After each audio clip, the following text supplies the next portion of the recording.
Folks, thanks for the support extended and really appreciated from my bottom of my heart. I'm privileged to have you people as viewers of my channels, and I'm now above 1k subscribers. Comments are there, views are also there. My watch time is also growing. Kindly do support me to get me to a level where my motivation. See, I'm giving a motivational kind of. Not motivational, you can say. I'm not a motivational speaker, I'm a transformational kind of speaker, because I just shares my thought processes, my experiences to you guys, and from there, if you can transform your life, and you can certain times you can also match that experience with your own life, what it is happening day to day. So I'm much privileged to have you guys as my viewers, and things are getting in a better way, and really I am very much motivated because of that. I'm getting comments on that, a lot of sharing, people are doing sharing also, and thanks for that. I'm literally privileged to have you guys as my viewers. So today, when I was sitting, I was thinking about to share with you a small story of very interior part of Maharashtra. I don't want to say which place and those things, but I wanted to share a small story about a poor farmer. He was known to me for long years, but now I don't know, because of that time we don't had that kind of communications and those things, gadgets and those things. I don't know, wherever he might be there, he might be there in a good condition. So I want to share his story, because I was feeling to share his story, because I wanted to give some experiences, what I gained from those places and what I had seen in my life. So today my story is all about a farmer who was there in Maharashtra, and a very dedicated and committed father as well to both of his childrens. He has done his responsibilities and everything in a good way, and I hope he might be there in a very healthy way. And I don't know now where is he, but still I wanted to share that story. I thought that I'll share that story to you guys without including their names and districts and those kind of stuffs. So the story is like that, like I wanted to give a title for that, right? So what title I can give?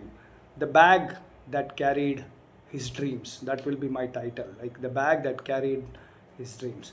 Under the scorching sun, Raghavan, a poor farmer, toiled every day in the fields.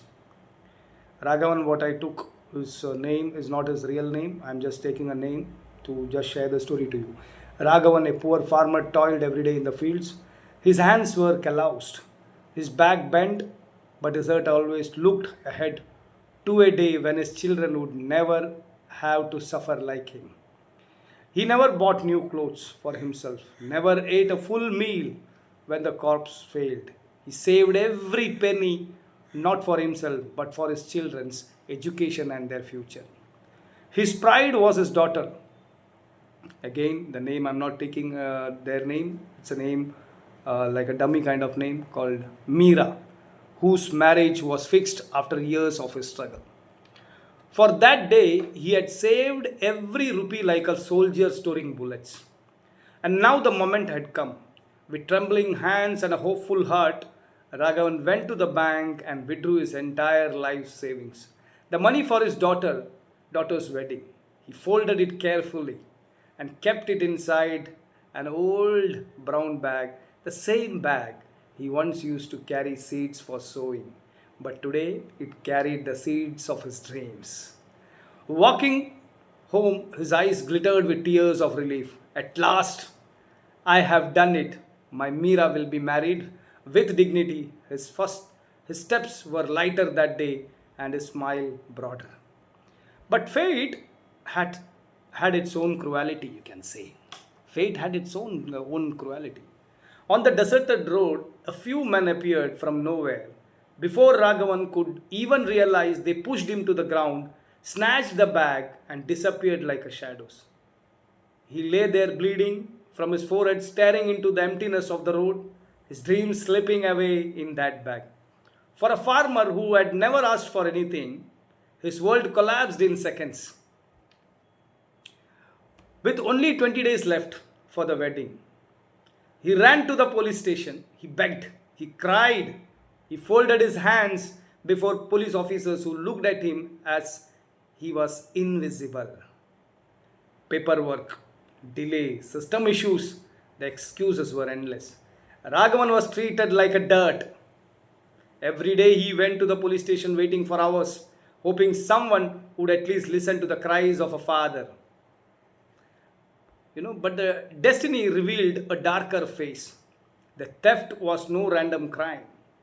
The mastermind was none other than the peon of the very bank where Raghavan trusted his savings. The man, a notorious criminal in disguise, had marked Raghavan. When he withdrew the money, his gang carried out the attack. Raghavan's nights turned into nightmare. He would wake up sweating, seeing his daughter in tears, her wedding clothes burning in flames of his helplessness. The society whispered, how will the poor farmer marry his daughter now? His dignity, his life's work, all questioned in whispers that stabbed harder than knives. But loves when a father's love is tested, miracles arise, my friends. When a father's love is tested, miracle rise. One evening, standing broken outside the police station, Raghavan saw the same peon whispering to the strangers with bundles of cash. His heart throbbed with fear and rage. He secretly followed him, trembling yet determined. When he saw confirmed his suspicion, the peon was splitting the stolen money with his men. With tears streaming down, Raghavan screamed at the top of his lungs and gathered villagers nearby. People rushed, hearing the cries of a helpless father.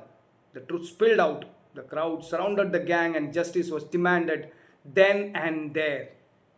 With people's force, police had no choice but to act. The criminals were caught red-handed. The bag returned to his trembling hands, though stained with dust and fear. For Raghavan, it was not just money, it was his soul. Holding it close, he wept like a child, whispering, thank you, God. You did not let my daughter's tears flow. You did not let my daughter's tears flow. 20 days after his daughter's wedding took place, 20 days later, his daughter's wedding took place, no grand, but filled with blessings, tears, and prayers from every villagers who witnessed his battle. When Raghavan gave his daughter hand to her groom, he smiled, not because of gold ornaments or fancy rituals, but because he kept his promise as a father. This story is not just about a farmer. The story is not just about a farmer. It's about every father who hides his pain behind his smile, who sacrifices every dream for his children, who sacrifices every dream for his children, and who stands tall even when the world pushes him down. The bag may have carried money. The bag may have carried money, but in truth, it carried a father's blood, sweat, and unshakable love. Now, in that, I can probably bring a small quote.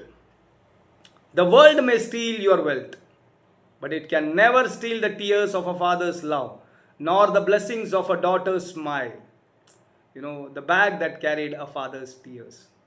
I always feel that I remembered him, when I don't know why I remembered him, but this I thought that, okay, um, let me bring his story and just share to you guys.